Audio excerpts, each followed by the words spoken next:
Assalamualaikum warahmatullahi wabarakatuh.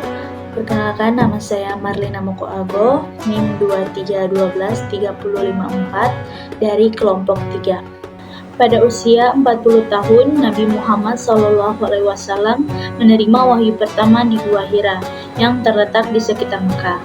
Ini adalah momen besar dalam hidupnya saat malaikat Jibril datang membawa pesan dari Allah. Wahyu pertama itu adalah 5 ayat pertama dari surah Al-Alaq. Nabi Muhammad SAW yang sebelumnya dikenal sebagai seorang yang jujur, amanah, dan sederhana, kini mendapatkan misi besar sebagai Rasulullah untuk membawa umat manusia ke jalan yang benar, menyembah Allah, dan meninggalkan penyembahan berhala. Pada awalnya, beliau sangat terkejut dengan pengalaman tersebut dan mencari ketenangan dengan menceritakan kejadian ini kepada istrinya, yaitu Khadijah.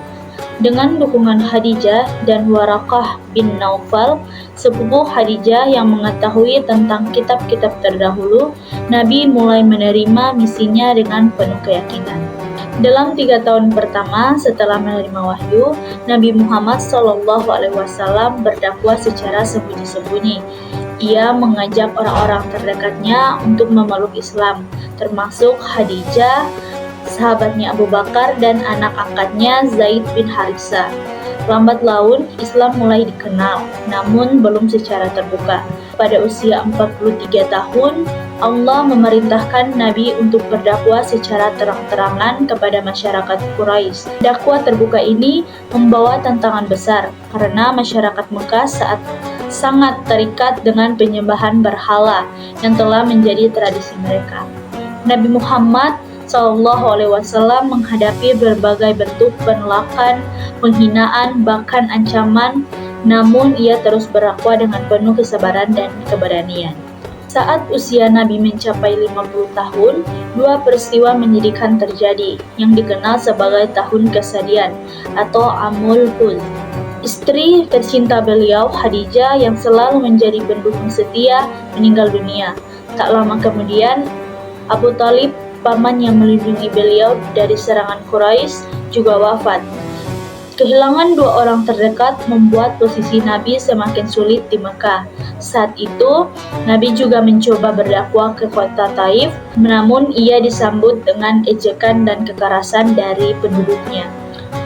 Dalam keadaan penuh kesedihan, Allah memberikan hiburan luar biasa kepada Nabi melalui peristiwa Isra Mi'raj. Pada usia 51 tahun, Nabi dibawa dalam perjalanan malam dari Masjidil Haram ke Masjidil Aqsa, kemudian naik ke Sidratul Muntaha, ke langit tertinggi. Dalam peristiwa ini, Allah menetapkan salat 5 waktu sebagai kewajiban bagi umat Islam. Pada usia 53 tahun, karena meningkatnya ancaman dari Quraisy, Nabi Muhammad SAW memutuskan untuk hijrah ke Madinah.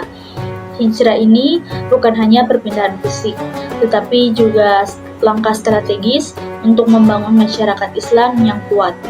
Di Madinah, Nabi diterima dengan hangat oleh penduduknya, yang terdiri dari kaum Ansar atau penduduk asli Madinah dan kaum Muhajirin, migran dari Mekah. Nabi menyusun Piagam Madinah, sebuah dokumen penting yang mengatur hubungan antar komunitas di Madinah, baik Muslim maupun non-Muslim. Piagam ini menjadi dasar pemerintahan pertama dalam Islam. Di Madinah, Nabi memimpin umat Islam selama 10 tahun. Selama periode ini, Islam berkembang pesat meskipun menghadapi berbagai tantangan, termasuk serangkaian peperangan melawan Quraisy, seperti Perang Badar, Uhud, dan Khandaq. Nabi juga menjalin hubungan diplomatik dengan berbagai suku dan kerajaan, menyebarkan pesan Islam secara luas. Pada tahun 623 Masehi, perjanjian Hudaibiyah ditandatangani antara Nabi dan Quraisy, yang meskipun awalnya terlihat tidak menguntungkan bagi umat Islam, ternyata memberikan kesempatan besar untuk menyebarkan Islam secara damai. Pada usia 61 tahun, Nabi Muhammad SAW memimpin penaklukan Mekah. Penaklukan ini dilakukan tanpa pertumpahan darah yang berarti. dan Nabi menunjukkan ketinggian akhlaknya dengan memberikan ampunan kepada penduduk Mekah yang dulu menentangnya. Setelah penaklukan Mekah, Ka'bah dibersihkan dari berhala dan kota suci itu menjadi pusat agama Islam. 2 tahun setelah penaklukan Mekah, pada usia 63 tahun, Nabi Muhammad SAW menyampaikan khutbah terakhirnya di Haji Wada atau Haji Perpisahan. Dalam khutbah ini, beliau menegaskan kesempurnaan agama Islam, kesetaraan manusia, dan pentingnya berpegang pada Al-Quran dan Sunnah. Beliau juga menyampaikan pesan bahwa tugas risalahnya telah selesai.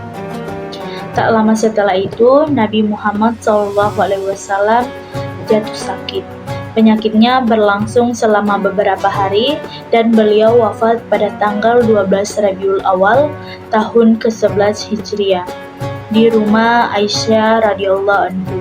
Saat detik-detik terakhir, beliau menyebutkan Allah dan berpesan kepada umatnya untuk menjaga sholat dan memperhatikan hak-hak orang lain.